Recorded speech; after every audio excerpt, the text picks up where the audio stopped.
There's another guy like Steven Salida. He has a degree in English literature. And he's teaching Native American studies. He was actually dehired by the University of Illinois. That's the guy that made the ridiculous tweets. Yeah. And by the way, somebody made the comparison of me to Salida because I was attacking Hamas in my tweets, and that was apparently the reason they canceled my talk at McGill. But the truth of the matter is, he was tweeting stuff like Zionism excusing making anti-Semitism honorable since the creation of Israel. So he's basically telling people that being anti-Semitic is honorable because Israel. Like this is the kind of stuff this guy was perpetuating. And this is a guy now that is being lauded by that side. And he's traveling around talking to people. I went to his talk in Edmonton. I handed out pamphlets that debunked a lot of the things in his book because worst hour and a half I've ever spent in my life reading his book. It was total waste. I'd have been better off spending it in the bathroom. Like, it was just terrible. So I read his book. I took his main points and I just blew them up because they're not truthful. I handed out these pamphlets and then I went and sat. And I sat through his ridiculous talk for the first hour. And then they had a question period. I walked down to the mic and stood at the mic with like 3 people behind me waiting to ask questions, but there were 2 mics. And they saw me and they started asking questions at the other mic and they wouldn't come back to my mic. So near the end of it, and then there was 15 minutes left, and they said, well, we don't have any more time today, so, make sure to come to his next talk. It's over at this other building. So I started laughing, and I said, so much for academic freedom, because that's his big push word is academic freedom. So I left. I went to the next talk, and at the next talk, he was at the front. And it was really funny, because he's actually a fairly engaging person. He's a terrible speaker, though, and his writing, to be honest, is about 3rd grade level. It's really kind of embarrassing, but he's lauded by them as such an academic. So he starts his talk by saying, I'm not a confrontational person. And he starts bringing the tone of his voice down, and he's being very quiet, so everybody has to lean forward to listen. And then he says, I'm so unconfrontational that I have a 2-year-old son, and I can't yell at him. I can't raise my voice. And he goes, so sometimes he makes me cry. And then everyone laughs and claps. And I'm sitting there looking at him, and I'm like, so full of crap. So I waited. And, I was going to wait till the question period because I'm a Canadian. We're polite. And then he starts talking about how the Jews invented terrorism. And he's like, I'm just going to say this. He goes, Jews invented terrorism.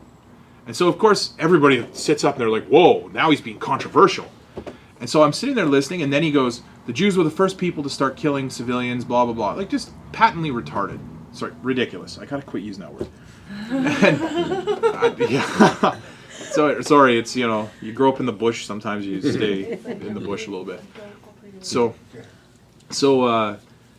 I kind of get a little bit annoyed, and I'm a fairly self-controlled person, but finally I lost a little bit of my self-control, and I raised my voice, and I said, Hebron, 1929. And he goes, what's that? I was kind of in shock. I was like, when the Arabs killed every single Jew in the city of Hebron in 1929. 66 people. Yeah, 66 people. Yeah. So, and he's like, he sits back, and it was really funny, because I didn't realize at the time that some of these people know who I am. So he said, you're Ryan Belrose. And I was like, yep. I'm like, I'm not going to deny it. So he says to me, he says to everybody, he goes, he's a paid agent for Stand With Us. And I was like, well, that's news to me. Like, I've never received any of those Zionist checks, So he started laughing, and he's like, yeah, he comes to all these events, and he tries to disrupt them. And I was like, all of these events, I think I've been to 3, and not just him, like this other stuff that I've done. And so he starts yelling, and it was really funny, because he starts yelling. He's like, you try to deny my history, and you're trying to deny my identity. And I was like, well, because it's a false history, and it's a stolen identity. And he looks at me, and like and it was funny because some people behind me started laughing, and like these are his supporters that were laughing. And then he's like, blah blah blah blah blah, and I was like, Stephen, at the very start of your talk, I said you said that we're on native land, because he was sucking up to everybody. He's like, I just want to acknowledge that we're on Indian land, and this is the tribe, and he named off like 5 or 6 tribes.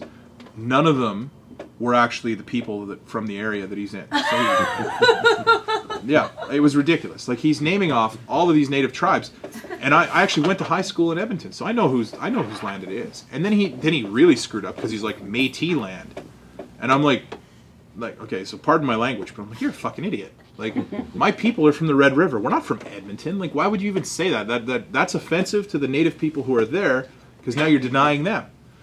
So I told him, I was like, and by the way, we're not on Métis land, Steve. I was like, that's in Manitoba, in Saskatchewan. You might want to do a little reading.